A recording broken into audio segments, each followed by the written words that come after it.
बिस्मिल्लाहिर्रहमानिर्रहीम। अस्सलाम वालेकुम नाज़रीन इकराम, मैं हूँ आपका मेज़बान अब्दुल मन्नान और आप इस वक्त देख रहे हैं पीके न्यूज़ 1। नाज़रीन इकराम, लास्ट नाइट को पीटीआई का एक बहुत बड़ा इवेंट था जो रावलपिंडी में मुनक्कद हुआ और वहाँ पे लॉन्ग मार्च का अख्ताम किया गया। उसके हवाले से कुछ अपडेट्स हैं जो आप तक पहुँचानी है। तो सबसे पहले बात करते हैं कि वो इवेंट है कैसा था। जहाँ तक मैंने विजुअल देखे, जहाँ तक मैंने ड्रोन फुटेज देखी, जहाँ तक मैंने टीवी फुटेज देखी, तो एवरीथिंग से ये प्रूव हो रहा है कि अवाम तो बहुत बड़ी तादाद में थी और काफ़ी हद तक लोग जो हैं वो रावलपिंडी और इस्लामाबाद, रावलपिंडी के अंदर पहुंच ही नहीं पाए, बाहर रोडों पे ही रहे। और जो जलसा गाह से बाहर तो काफ़ी तादाद थी, लेकिन रावलपिंडी शहर से भी बाहर काफ़ी तादाद में लोग अभी बाकी वेट कर रहे थे। आगे उन्हें जगह ही नहीं मिली, वहीं से उन्हें को वापस आना पड़ा। और जो रात को तकरीबन ये 11 बजे, 10:30, 11 बजे इवेंट ख़त्म हुआ तो लोगों को सुबह तक वहाँ से वापस निकले में प्रॉब्लम होती, सुबह तक लोग वहाँ पे मौजूद थे। तो ये इवेंट तो बहुत बड़ा था, इसमें कोई शक नहीं है। तो अब उसके हवाले से कुछ वहाँ पे स्पीचेस की गई, जैसे आज़म स्वाति और शहबाज गिल ने बड़ी बेहतरीन तकरीर की मेरे ख्याल में, लेकिन जो उनके दिल का बातें थी वो सारी कर दी। लेकिन बस एक बात है कि वो दिल की बातें थोड़ी सी ऐसी नहीं करनी चाहिए थी मेरे ख्याल में, जहाँ तक मेरी राय है कि नहीं करनी चाहिए थी, बिकॉज़ वहाँ पे फैमिलीज़ भी थी और ऐसी बातें नहीं करनी चाहिए थी। लेकिन जो उन्होंने एक सीक्रेट हथियार की या जो भी वो बात की आपने सुनी होगी, बात तो बिल्कुल ठीक है। जो वीडियोस जो कुछ उनके साथ किया गया, जो बातें शहबाज गिल ने की हैं बिल्कुल ठीक की हैं, लेकिन मौका शायद थोड़ा सा ये नहीं था और उसे वो प्रेस कॉन्फ्रेंस में या फिर किसी और जगह कर सकते थे, जहाँ पे टीवी पे बेशक घर पे देख रहे हूँ लेकिन आपके सामने फैमिलीज़ मौजूद ना हूँ। एटलीस्ट यहाँ पे तो सामने ही फैमिलीज़ मौजूद थी, तो एटलीस्ट ये जो उनकी अपनी राय थी जो तकरीर उन्होंने की। लेकिन खान साहब ने तकरीर की तो बहुत ज़बरदस्त, बंदा ज़ख्मी था, लड़खड़ाता हुआ स्टेज पे आया, लेकिन उसके बाद तकरीबन 1.5 घंटा बोलता रहा और एक ज़ख्मी बंदा 1.5 घंटा बोलता रहा, तो आप सोच सकते हैं कि कितनी प्रॉब्लम में था, फिर भी बोलता रहा। वो उसने अपनी तकरीर पूरी की और पूरी बात समझाई अवाम को, तो ये मेन पॉइंट था। और उन्होंने एक ऐलान किया कि हम अपनी असम्बलीज़ जो पंजाब की और KP की उन्हें डिज़ॉल्व करें, ख़त्म करें या तहलील करें। तो तब से एक बड़ा इशू बना हुआ है कि सब कह रहे हैं कि अहमद में इत्माद ले आएंगे या फिर ये वो। जहाँ तक मेरे दोस्त या मेरे जानने वाले जो वकालत से या फिर लॉ से थोड़ा बहुत तो तलक रखते हैं, उनसे मेरी जहाँ तक बात हुई है रात से अभी तक, सब की राय एक ही है। और जहाँ तक मैंने अपने सीनियर एनालिस्ट तजिया नगारों को सुना है, तो सब की राय एक ही है कि इस तरह असम्बली तो तकरीबन 5 साल के लिए बनती है, तो 5 साल बाद दोबारा इलेक्शन होते हैं, लेकिन असम्बली के मुख्तलिफ सेशन मुख्तलिफ टर्म पर जारी रहते हैं। जैसे 10 दिन के लिए सेशन हुआ, फिर ब्रेक, 10 दिन की ब्रेक होगी, 5 दिन की ब्रेक होगी, उसके बाद फिर दोबारा सेशन स्टार्ट, फिर तीसरा सेशन। तो कभी कभी महीने की ब्रेक हो जाती है, कभी कभी महीने का सेशन हो जाता है। तो ये सेशन दोनों असम्बलियों में, पंजाब असम्बली में भी और KP की असम्बली में भी जारी है। और दोनों के जो मैनेज करने वाले असम्बली सेशन को वो होते हैं स्पीकर या डिप्टी स्पीकर। वो चारों के चारों यानी कि स्पीकर, दोनों स्पीकर, पंजाब असम्बली, KP की assembly, deputy speaker, Punjab assembly और KP की असम्बली, चारों PTI के खान साहब के इशारे के मुताबिक वो चलेंगे।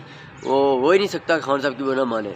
सफ्तार खान का मेन रोल है, क्योंकि वो सबसे बड़े सूबे के स्पीकर हैं, पहले रह चुके हैं परवेज़ लाई जो अभी वज़ीर आला है। तो सफ्तार खान PTI के और खान साहब के बड़े क्लोज़ और बड़े करीबी साथी हैं, तो दैट्स वाई ये इजी नहीं होगा कि सफ्तार खान को खान साहब की माने ना, ये मेरा नामुमकिन है। खान साहब जब तक कहेंगे कि आपने असम्बली का सेशन लेकर चलना है, तब तक लेकर चलेंगे। जब तक असम्बली का सेशन ख़त्म नहीं होता तब तक नो कॉन्फिडेंस मोशन यानी कि अदम इत्माद की तहरीक नहीं ला जा सकती। नो कॉन्फिडेंस मोशन लाने के लिए सबसे पहले लाजम है कि सेशन ख़त्म हो। तो ये सेशन ख़त्म ऐसे नहीं होगा, ये सेशन लंबा चलने वाला है और ये जब तक खान साहब कहेंगे तब तक ये सेशन दोनों असम्बलियों के चलेंगे।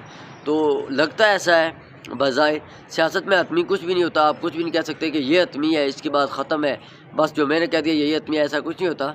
कुछ भी हो सकता है। अभी कई हमारा आइन लिखा हुआ तो है, जो सच्ची बात है, लेकिन उसकी तशरीह जो है वो मुख्तलिफ तरह से की जाती है। सुप्रीम कोर्ट उसकी कभी कुछ तशरीह करती है, कोई वकील, कोई पढ़ा यानी कि जो लॉ से या आइन से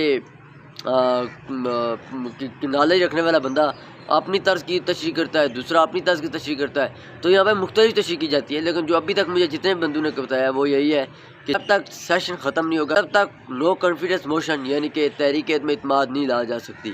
تو اگر تحریک عدم اعتماد نہیں لا جا سکتی تب تک وزرائے اعلیٰ یعنی کہ دونوں وزیروں کے وزیر اعلیٰ کے پی کے اور پنجاب کے پاس یہ اختیار ہے کہ وہ اسمبلی کو تحلیل کر سکتے ہیں, وہ اسمبلی کو توڑ سکتے ہیں. یہ خان صاحب نے اپنا سب سے بڑا اور سب سے قیمتی پتہ رات کو کھیل دیا ہے. اب دیکھنا یہ باقی ہے کہ اس کا رزلٹ کیا نکلتا ہے, کوئی پازیٹیو آؤٹ پٹ آتی ہے یا پھر وہی پرانا جو 8 مہینوں سے ہو رہا ہے وہی ہوتا رہے گا. لیکن سب سے بڑی بات ہے کہ شوکت خانم عمران خان صاحب کی والدہ کو سلام ہے کہ جس طرح انہوں نے ایک شعر جنا ہے, اور بالکل شعر ہے, اس میں کوئی شک نہیں ہے, صرف انتخابی نشان شعر نہیں ہے, باقی خود تو وہ شعر ہیں. دیکھیں 3 گولیاں لگی اور اس کے بعد وہ 3 ہفتوں کے بعد اٹھ کے سیدھے اسٹیج پہ آ گئے اور تقریر بھی کی 1.5 گھنٹہ, اور بڑا بہترین سب کچھ. اور ایک بندہ جس کا انتخابی نشان شعر ہے, وہ شعر جو ہے نا وہ لندن میں کبھی یورپ میں 3 سال سے وہ دوائی لینے گیا ہوا ہے, اس کی پلیٹیں نہیں اکٹھی ہو رہی, کبھی اوپر چلی جاتی ہیں بہت زیادہ ہو جاتی ہیں, کبھی پلیٹیں کم ہو جاتی ہیں, کبھی گم جاتی ہیں, کبھی زیادہ مل جاتی ہیں. تو اس کی پلیٹس کا کوئی حساب نہیں لگ رہا. جب اس کی پلیٹیں ٹھیک ہوئی تو انشاءاللہ وہ بھی امید ہے کہ آ جائے گا, لیکن لگتا نہیں ایسا کہ وہ ہونے والا ہے. اس کی پلیٹیں نہیں پوری ہو رہی. پلیٹ لیٹس تو ہوتی ہیں لیکن ان کی تو پلیٹیں ہیں نا, عام انسان کی تو پلیٹ لیٹس ہی ہوتی ہیں, میری آپ کی ہم سب کی پلیٹ لیٹس ہیں, لیکن میاں صاحب کی تو پلیٹیں ہیں. کراچ پلیٹ کی طرح جواب دی جاتی ہیں تو کبھی وہ گٹھی کرنے لگتے ہیں, پلیٹیں تو زیادہ ہو جاتی ہے, جو وزن اٹھا کے وہ یہاں پہ آ نہیں سکتے, تو پھر وہ کم ہو جاتی ہیں, کبھی زیادہ ہو جاتی ہیں, ان کی سمجھ نہیں آ رہی. تو ان کا وطن آنا بہت مشکل لگ رہا ہے, لیکن امید کریں گے کہ تھوڑی سی غیرت, میاں صاحب اتنی سی بس غیرت کھا کے آ جائیں تو میدان میں آ کے مقابلہ کریں.